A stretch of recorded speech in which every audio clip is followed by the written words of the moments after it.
Hello, great people. Today, let's look at again. Let's continue with our trigonometric series. Here we have another problem. We are asked to prove that sine of 2x minus cos of 2x minus 1 divided by sine of x minus cos of x is equal to cos x. And then it says, hence, determine the value of x if this whole expression is equal to 1. Let's start from the beginning. We have double angle identities here. Whenever you have this type of problem, start plugging in the double angle identities. What do? Here we replace sine of 2x with 2 sine x cos x. Please, if you're not very careful or you don't know what to replace with, please check the formula sheet. It will be there. Pick up the right identities, because picking up the wrong one can destroy everything. Here, cos of 2 theta can be replaced with 2 cos squared x minus 1, and then we have our last minus 1. Remember, we are asked to prove that the right hand side is equivalent to what we have on the left hand side. So we cannot use both sides to work.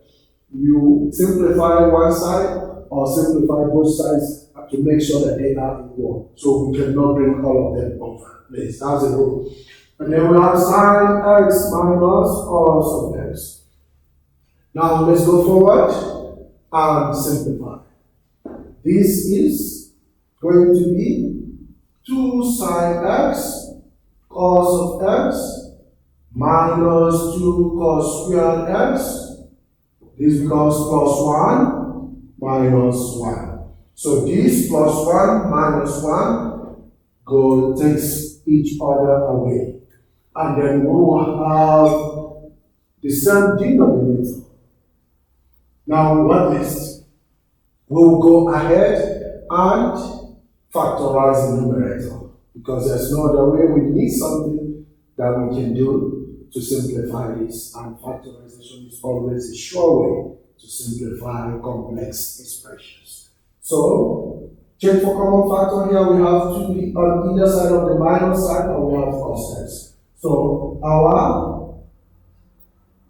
this will be, we have 2 cos x as our common factor. 2 cos x into the first section, 2 sin x cos x, we have sin x left. Minus 2 cos x into this is 2 cos x cos x, so we are left with cos x. Divided by sin x minus cos x. What do? We have similar things. Remember, why can't we cancel out here? We can cancel out across minus and plus.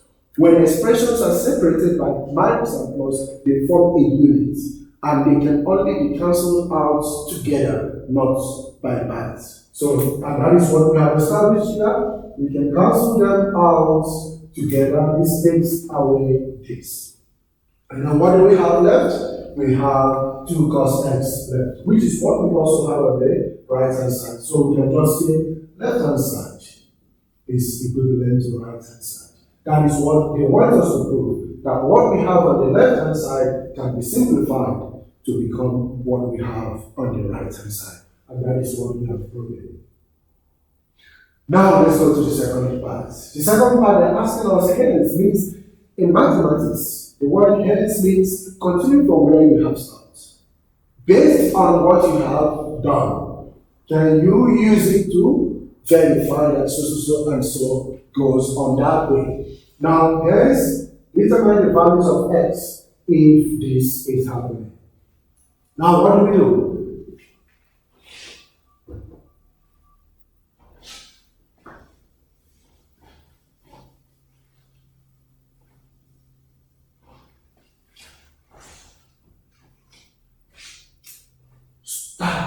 Since this whole thing, since we have established that this whole thing is equivalent to 2 cos x, that is the purpose of the hence. We don't need to start all over again. We will replace it with 2 cos x. We have established that. Now, replacing it with 2 cos x, we go ahead and solve for x. Cos of x is 1 over 2. Here we have value of values. So it might be more than 1.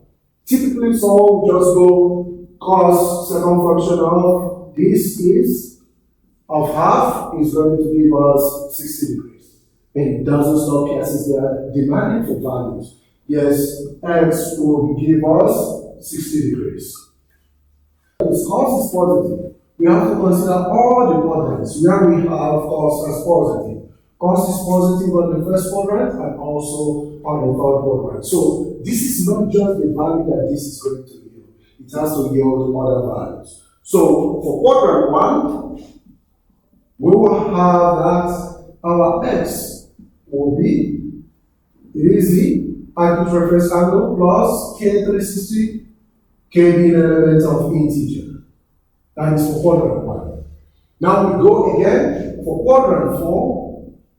X can be 360 minus the acute reference angle. We call this the reference angle because it's acute. So 360 minus this is 300 plus k360. K being elements of integer. This boils down also for cases where we are given a restriction. So for this is spoken, we can get multiple values of x. If we make k1, we can get 420. If we make k2, we can get, so if k, it depends on the revolving. Let's restrict this and use it as an example. If they say that x will be element of negative 180 to 360. Let's place our own restriction to it. If these will be the values of x that are needed for this expression. Now this is what we're going to have. First things first, we make k negative 2, that's 720, so high it cannot fit into the restriction given or the range of values given.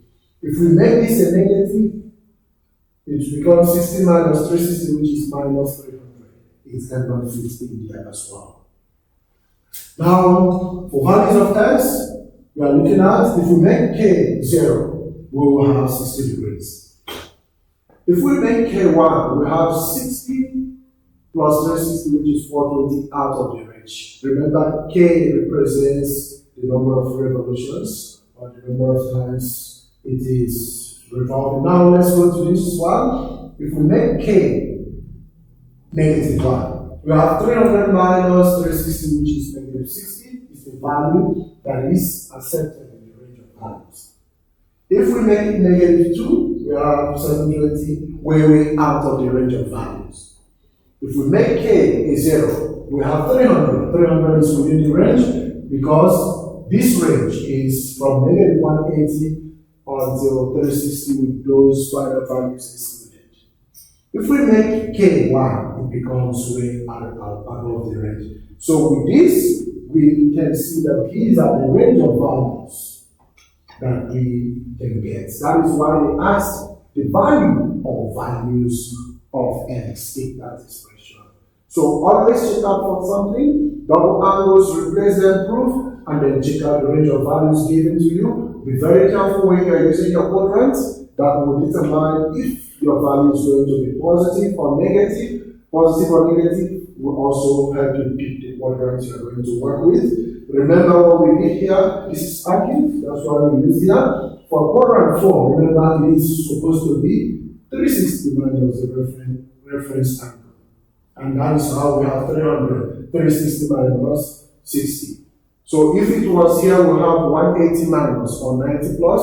If it was on the third quadrant, we have 180 plus or 270 minus. So this is the approach for this type of problem. If you have any question, please stop in. And please remember to share, like and share, and also share your comments, ask your questions, and do have a blessed day.